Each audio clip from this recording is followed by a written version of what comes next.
আপনার শত্রু থেকে মুক্তি পাওয়ার সময় হয়ে এসেছে।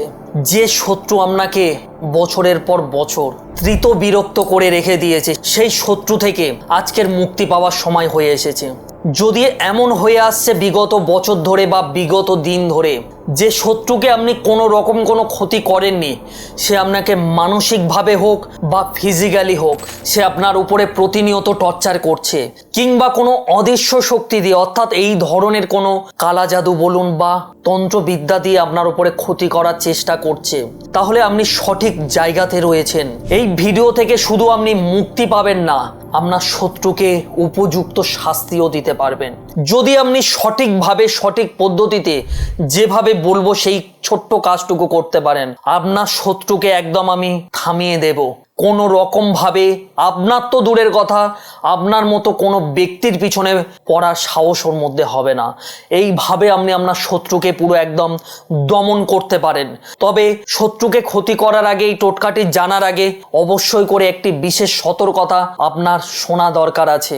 যে ব্যক্তি আপনাকে ক্ষতি করেনি বা যে ব্যক্তি আপনার থেকে দূরে রয়েছে, আপনি তাকে ক্ষতি করতে যাবেন না এই তন্ত্রের মাধ্যমে।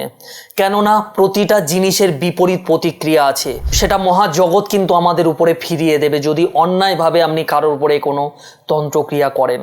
তবে যদি আপনার চরম ক্ষতি করেছে বা আপনাকে ক্ষতি করে চলেছে, সেই শত্রুর হাত থেকে মুক্তি পাচ্ছেন না, শুধুমাত্র মা বগলা দেবীর নাম নিয়ে আপনি নির্দ্বিধায় এই তন্ত্রক্রিয়া করতে পারেন, কোনো পাপ আপনার লাগবে না। কেননা আপনি নিজের আত্মরক্ষার জন্য আপনি এই টোটকাটি করবেন, আপনার শত্রুটাকে উচিত শিক্ষা দেওয়ার জন্য করবেন, নিজের বাঁচার জন্য এই তন্ত্রক্রিয়াটি করবেন। সেক্ষেত্রে কোনো পাপ বা কোনো রিয়াকশন আপনার উপর কোনো মতেই হবে না। যে কাজটা আপনাকে করতে হবে, 7টা শুকনো লঙ্কা পরিষ্কার এবং মোটা সমেত জোগাড় করে নিয়ে আসবেন। জোগাড় করে নিয়ে এসে কোনো শনিবার দিনে এটা কোনো দোকান থেকে কিনবেন, কিনে 7টা বাড়িতে পরিষ্কার পরিচ্ছন্ন একটা লাল কাপড়ে বাঁধবেন। বেঁধে 3 দিন কোনো গাছেতে বেঁধে রেখে দিয়ে আসবেন। যে কোনো গাছে আপনি বেঁধে রেখে দিয়ে আসবেন। ঠিক 3 দিন পরে সেই কাপড়টা খুলে নিয়ে আসবেন। খুলে নিয়ে আসার পরে কাপড়টা আস্তে আস্তে খুলে যে 7টা শুকনো লঙ্কা আছে, সেই 7টা শুকনো লঙ্কার উপর আপনার শত্রুর নামটা শুধু ভালোভাবে লিখবেন। লিখে আমি একটা মন্ত্র আমার ডিসক্রিপশানে দিয়ে রাখবো। শত্রুর নাম লিখতে লিখতে সেই মন্ত্রটি আপনি জপ করবেন। জপ করার পরে সেই 7টা লঙ্কা ভালোভাবে আবার কাপড়টাকে বেঁধে দেবেন। দিয়ে শুধু কাপড়টা 2 হাতে নিয়ে মা বগলা দেবীর উদ্দেশ্যে, যে উদ্দেশ্যে আপনি কাজ করছেন সেই উদ্দেশ্য যেন সফল হয়, সেটা মায়ের চরণে জানাবেন। কেন চরণে জানাবেন? কেননা এই যে টোটকা বলুন, তন্ত্রক্রিয়া করুন, এটা তো শুধুমাত্র একটি ক্রিয়া। ফল যিনি দেবেন তিনি কিন্তু আমাদের পরমাত্মা এবং শত্রুকে দমন করে স্বয়ং মা বগলা। এই ক্রিয়াটা করার পরে ওই পোঁটলাটাকে নিয়ে বাড়ি থেকে কিছুটা দূরে যান, গিয়ে শুধু আগুন দিয়ে জ্বালিয়ে দিয়ে চলে আসুন।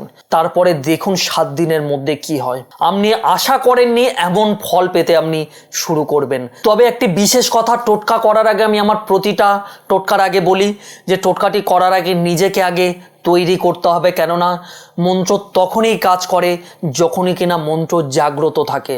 সেই মন্ত্রটাকে আপনাকে ব্রহ্ম মুহূর্তে বসে জাগিয়ে নিতে হবে 108 বার জপ করে। তারপরে সেই মন্ত্র আপনি এখানে জপ করবেন। সেই মন্ত্র আপনার শত্রুকে ধ্বংস করতে বাধ্য হবে।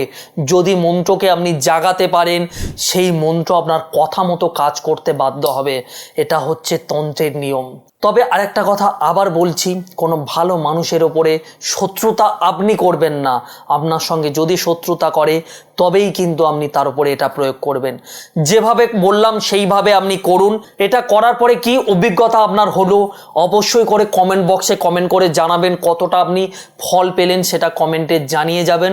আজকের ভিডিওটি এই পর্যন্ত। আপনি যদি আমার চ্যানেলে প্রথম হয়ে থাকেন তাহলে অবশ্যই করে চ্যানেলটিকে সাবস্ক্রাইব করে রাখবেন।